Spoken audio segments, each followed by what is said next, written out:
अस्सलाम वालेकुम, welcome to the emerging scenario. आज इसराइल और ईरान की जंग को 8वां दिन है।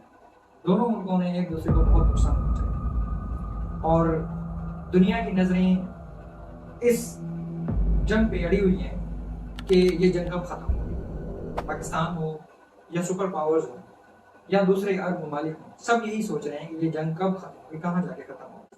जिस मकसद के तहत नेतन्याहू ने ईरान के खिलाफ जंग शुरू की थी, वो दो मकासद थे। पहली वीडियो में मैं ये बता चुका हूँ। एक मकसद ये था कि नेतन्याहू ने ये इल्ज़ाम लगाया था कि ईरान के एटम बम बनाने के बहुत करीब है। और दूसरा जो है वो ये कहा था कि ईरानी जो इस्लामिक रिजीम है वो इसराइल के लिए, उसके वजूद के लिए थ्रेट है।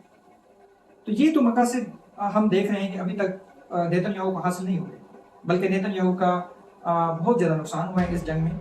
और इतना नुकसान हुआ है कि हम समझ सकते हैं कि पहले अरब मुल्कों के साथ जो उसने 3-4 जंगें लड़ी हैं, 48 में, 56 में, 67 में और 73 में, इतना नुकसान अरबों ने उसको नहीं पहुंचाया होगा जितना ईरान के मिसाइलों ने उसको पहुंचाया। यहाँ पे 3 बुनियादी सवाल मैं आपसे डिस्कस करूंगा। एक सवाल ये है कि क्या ईरान वाकई बम बनाने जा रहा है। दूसरा सवाल ये है कि क्या ईरान के पास ये सलाहियत है कि वो बम बना सकता है। और तीसरा सवाल ये है कि क्या ईरान को बम बनाना चाहिए। पहले सवाल के जवाब में मैं ज़रा आपको थोड़ा पीछे तारीख में लेके जाना चाहूँगा। अगर आपने पढ़ा हो और आपको याद हो, 2001 में जॉर्ज बुश ने कहा था कि ईरान, नॉर्थ कोरिया, इराक, ये एक्सेस ऑफ एविल है। और ये जो है एक्सेस ऑफ एविल उसने 2 वजह से कहा था। एक ये कि ये टेररिज्म को सपोर्ट करते हैं, दूसरा कि ये वेपन्स ऑफ मास डिस्ट्रक्शन जो है बनाने जा रहे हैं। और फिर पूरी दुनिया ने देखा कि उसने इस चीज़ को बहाना बना के 2003 में इराक पे हमला किया। और इराक पे हमला इसी प्रेटेक्स्ट को लेके किया था कि इराक के पास जो है वो वेपन्स ऑफ मास डिस्ट्रक्शन है। लेकिन बाद में फिर अमेरिका ने ही ये रिपोर्ट दी कि there were no smoking guns, वहाँ पे कोई न्यूक्स नहीं मिले, कोई वेपन्स ऑफ मास डिस्ट्रक्शन नहीं मिले। क्योंकि ये वेपन्स ऑफ मास डिस्ट्रक्शन की जिसकी बात कर रहे थे, इनको या इन फैसिलिटीज़ को इजराइल ने जो है, और इसे न्यूक्लियर पावर प्लांट जो थे इराक के, वो इजराइल ने तबाह कर दिए थे 1986 में। तो ये दैट वाज जस्ट अ प्रेटेक्स्ट। फिर इसी तरह ईरान के हवाले से भी 2002 से ये बातें चलना शुरू हो गई कि ईरान जो है वो सीक्रेटली न्यूक्लियर प्रोग्राम पे काम कर रहा है और बम बनाने जा रहा है। तो वो आज तक बम नजर नहीं आया ईरान के पास। ईरान शुरू से ही जो है वो 1968 से एनपीटी का मेंबर है और शुरू से यही कह रहा है कि मेरा एनपीटी के तहत एक हक बनता है कि मैं अपने सिविलियन पर्पसेस के लिए, बिजली बनाने के लिए, मेडिसिन के लिए, एग्रीकल्चर के लिए, यानी सिविलियन डेवलपमेंट के लिए न्यूक्लियर प्रोग्राम इनिशिएट कर सकता हूँ।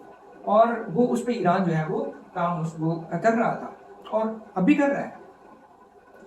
तो कहने का मकसद ये है कि ईरान के ऊपर जो ये इल्ज़ाम है कि ईरान भी बम बनाने जा रहा है, तो ये वेरीफाइड नहीं है। अभी मिसाल के तौर पे तुलसी गबार्ड जो नेशनल इंटेलिजेंस की डायरेक्टर थी और डोनाल्ड ट्रंप की कैबिनेट मेंबर थी, तो उसने भी जो है वो यही कहा कि हमारी इंटेलिजेंस ये कहती है कि ईरान अभी बम बनाने नहीं जा रहा। लेकिन नेतन्याहू शुरू से यही कह रहा था कि ईरान बम बनाने के करीब है, ईरान बम बनाने जा रहा है।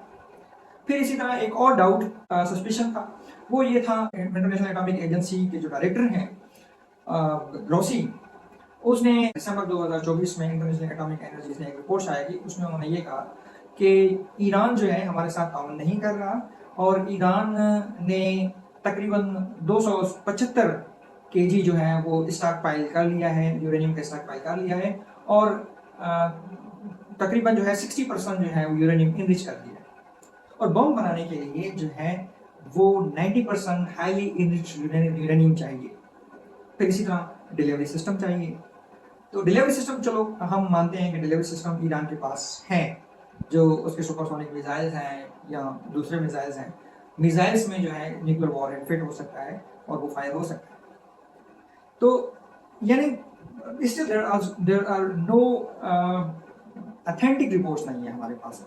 इंटरनेशनल एटॉमिक एजेंसी की कोई वेरीफाइड रिपोर्ट नहीं है, कोई ऑथेंटिक रिपोर्ट नहीं है। बिकॉज इंटरनेशनल एटॉमिक एजेंसी जो है 2015 से, बल्कि उससे भी पहले 2015 से स्पेशली, जब ईरान के साथ P5+1 ने, यानी परमानेंट 5 और +1 जर्मनी ने जो है joint comprehensive plan of action کے تحت ایک معاہدہ کیا تھا، نیوکلیر ڈیل کی تھی، جس کو ایران US نیوکلیر ڈیل بھی کہا جاتا ہے، لیکن US بعد میں 2018 میں اس ڈیل سے نکل گیا تھا، اور وہ بھی ٹرمپ کی پہلی حکومت تھی. تو اس کے تحت جو ہے وہ ایران کی جتنی بھی نیوکلیر فیسلٹیز ہیں وہ انٹرنیشنل اٹامک انرجی کے انسپیکشن کے انڈر رہی ہیں. اور ابھی ریسنٹلی جو ہے وہ مثال کے طور پہ انٹرنیشنل اٹامک انرجی کے ڈائریکٹر نے ایک اسٹیٹمنٹ دی کہ ہم یہ نہیں کہہ سکتے کہ ہمیں کوئی یعنی ویریفائڈ رپورٹ نہیں ہے، کوئی کنفرم نہیں ہے کہ ایران جو ہے was moving to make nuclear bomb. لیکن 31 مئی کو پھر اسی طرح جو ہے وہ انہوں نے انٹرنیشنل اٹامک ایجنسی نے رپورٹ دی، ابھی 31 مئی 2025 کو رپورٹ دی تھی کہ ایران جو ہے ہمارے ساتھ کوآپریٹ نہیں کر رہا. تو یعنی the things are very caught in suspicion ہے، ڈاؤٹ ہے، اور ویریفائڈ رپورٹس نہیں ہیں، کوئی پتہ نہیں ہے. بٹ ایکسکیوز کو جو ہے وہ لے کے نیتن یاہو نے ایران کے اوپر حملہ کیا.